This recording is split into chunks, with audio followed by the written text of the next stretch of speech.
The Pennsylvania Railroad in Altoona wasn't immune to the effects of mechanical failure or human error, and that led to many tragedies occurring around the area. Many lives were lost as a result of the train wrecks, but many more stories about selfless acts of bravery, kindness, and sacrifice are still told to this day. With the introduction of the steam locomotive, the steam transportation, there also becomes risks. Not only are you able to move people faster, but there also becomes the unfortunate side of accidents. And Altoona has seen its fair share. Accidents that happen nearby and accidents that happen right at the heart of the city. And most of the time, it involves a steam engine that was built here in Altoona, or it involves the shops repairing and rebuilding the damaged cars. So Memorial Day weekend, 1893, there was a circus in the area, and that circus was the Walter L. Main Circus. And Walter L. Main was a rather large circus for its time. It had exotic animals that you would normally never see here in Pennsylvania. And it was leaving Tyrone, and it was descending the mountain. And the engineer in charge of the locomotive only had enough braking power to 3 or 4 of the 17 cars. So those 3 or 4 cars were the passenger coaches where Walter L. Main himself would stay, as well as other circus performers. The remaining cars behind were the larger animal cars that carried your elephants, your lions, your tigers. The train was going down the mountain. It made it around several turns, but it unfortunately did not make it around a last bend. And the locomotive itself, as well as the passenger coaches, made it around the curve, but that first animal car was carrying the elephants. And it is believed that the elephants were rocking because being scared back and forth, which would have ultimately caused their car to derail at that bend, and therefore all the other cars behind derailed as well. As a result of the wreck, hundreds of horses were killed. There was 5 individuals killed as well, including one of them being a young boy who ran away from home. He wanted an adventure. He wanted to go out to the big world. He snuck onto the Walter L. Main circus train that night of the wreck, and unfortunately he was killed in the wreck, and the rescuers didn't even know they were looking for a child because they didn't know he was missing. The family of the child came forward and said, "My child is missing," and it was only then that they had to search for a boy because he was a stowaway on the circus. The big cats had to be caught and tied with a rope to a tree. The birds and the snakes escaped.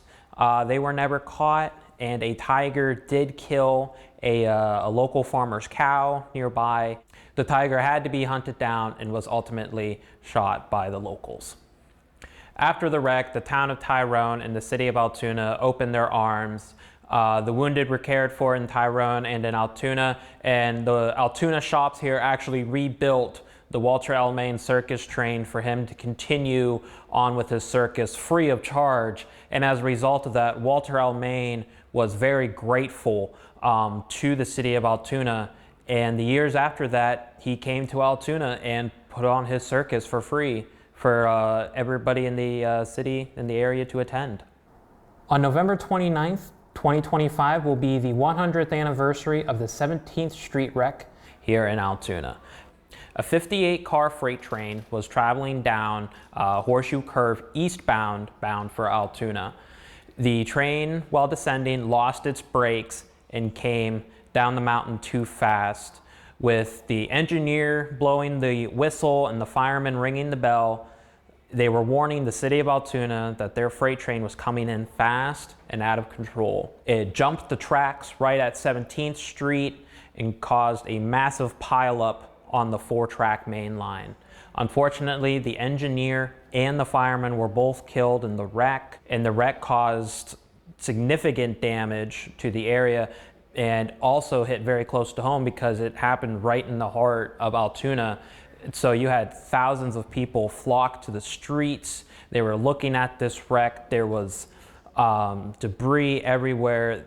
So it's It's a wreck that is more likely forgotten about, but it is a significant one because it was a major one that happened here in the heart of Altoona. On the morning hours of February 18th, 1947, a Pennsylvania Railroad passenger train between Detroit, Michigan and New York City called the Red Arrow was traveling through the Gallitzin tunnels.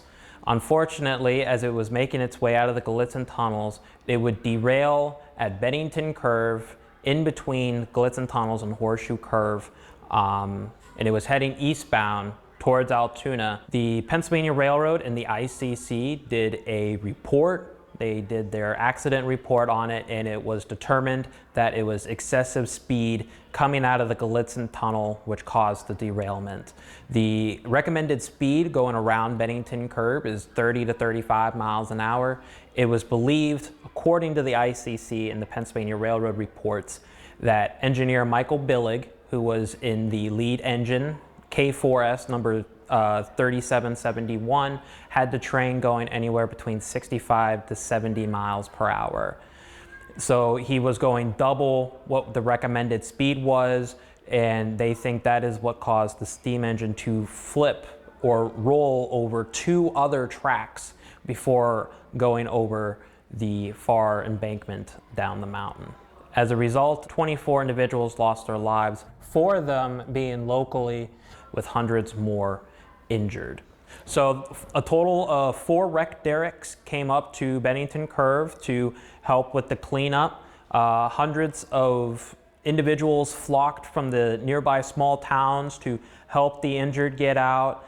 Hundreds more people came up via passenger trains from Altoona, nurses, doctors, other railroad workers, welders, torchers, anybody to come up and try to cut the cars apart to help the wounded out. All wounded would have been brought back to Altoona and they would have been cared for at the hospitals, and cleanup would continue for a couple months afterwards, and it would become the site of another unfortunate derailment with the loss of life.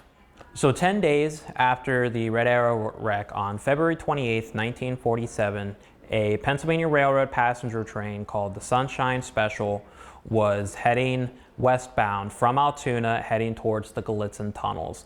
And the Sunshine Special was running 50 minutes late out of Altoona. The last car on the Sunshine Special was a Pullman car called the Cascade Mirage. And the Cascade Mirage was where several passengers, including a Pullman porter by the name of Lee Keyes from Houston, Texas, were, as well as a flagman with the last name of Mulvihill.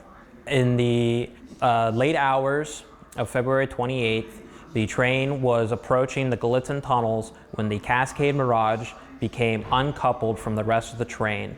It then sped going eastbound, heading towards Bennington Curve and the Horseshoe Curve, traveling at tremendous speeds. According to the Altoona Mirror, February 28, 1947, Mulvihill, the flagman, woke up all the passengers and told them to get down on the floor because they were essentially a runaway train. The porter, Lee Keyes, he went and jumped on the emergency brake to turn to try to get the train to stop. The Cascade Mirage would actually go right past the Red Arrow site where there were still people working on cleaning up the wreck. They saw the Cascade Mirage go by at about 50 miles per hour, where about 3 miles from the Gallitzin tunnels near the curve, it jumped the tracks and slammed into the rock face. Unfortunately, the porter, Lee Keyes, he lost his life.